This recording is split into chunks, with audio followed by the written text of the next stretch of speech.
Boa tarde a todos, meu nome é Fernando, sou aluno da disciplina Mineralogia. Vou falar um pouco acerca da origem dos minerais. Bom, os minerais podem ser classificados quanto à origem como minerais magmáticos, metamórficos, sublimados, pneumatolíticos e formados a partir de soluções. Minerais magmáticos são aqueles que resultam da solidificação do magma, o que dá origem às rochas ígneas ou magmáticas. Como exemplo, temos a formação do diamante. Minerais metamórficos. Sua origem se dá através de fatores físicos como a temperatura, pressão litostática. O principal exemplo do minério formado por essas rochas são as granadas. Elas podem apresentar diferentes cores conforme os elementos que as compõem. Temos à direita aí a granada vermelha. Essa coloração vermelha se dá devido a seu conteúdo de ferro e cromo. E à esquerda temos a granada verde proveniente da quantidade de cálcio e cromo em sua composição química. Minerais sublimados. São formados a partir da cristalização de um vapor, como também da interação entre vapores e deste com as rochas dos dutos por onde passam. Temos como exemplo o enxofre.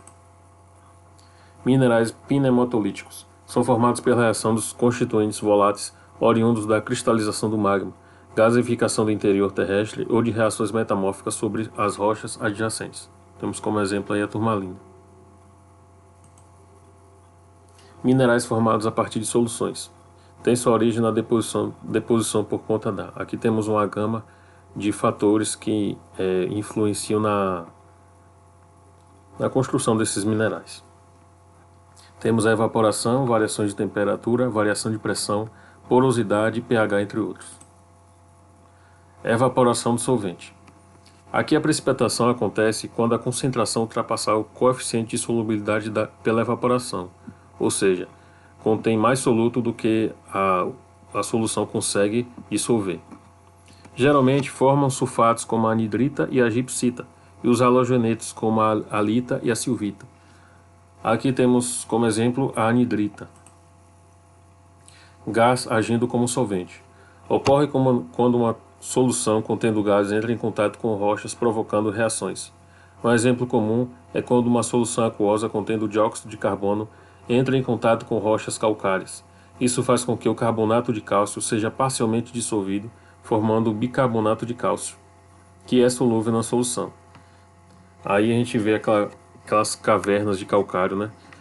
Essa solução é capaz de fazer essas estalactites e estalagmites, que são essas formações das cavernas. Diminuição da temperatura e ou pressão. As soluções de origem profunda, resultantes de transformações metamórficas, desidratação, descarbonatação, etc., ou de cristalizações magmáticas, normalmente contêm boa quantidade de material dissolvido. Quando essas soluções esfriam ou a pressão diminui, formam-se minerais hidrotermais. Como exemplo aí temos o quartzo. Interação de soluções. O encontro de soluções com solutos diferentes, ao interagirem, podem formar compostos insolúveis ou pouco solúveis, razão pela qual acontece a precipitação desse soluto. Um exemplo é o encontro da solução com sulfato de cálcio com outra contendo carbonato de bário, resultando na formação de precipitado de barita, como a gente está vendo aí na tela. Interação de gases com soluções. A passagem de gases por uma solução contendo íons pode gerar precipitados, como o que acontece com a passagem do gás sulfídrico por uma solução contendo cátions de ferro, cobre, zinco, etc., formando sulfetos de ferro como a pirita, calcopirita, esfalerita e etc. Temos como exemplo aí a pirita, mais conhecido como ouro de tolo, porque aparenta muito ser ouro pelo seu brilho, mas nada tem a ver com ouro. Na sua composição só temos ferro e enxofre. Ação de organismos sobre soluções, também chamado de biomineralização. É o resultado da ação dos organismos vivos, animais ou vegetais, sobre as soluções.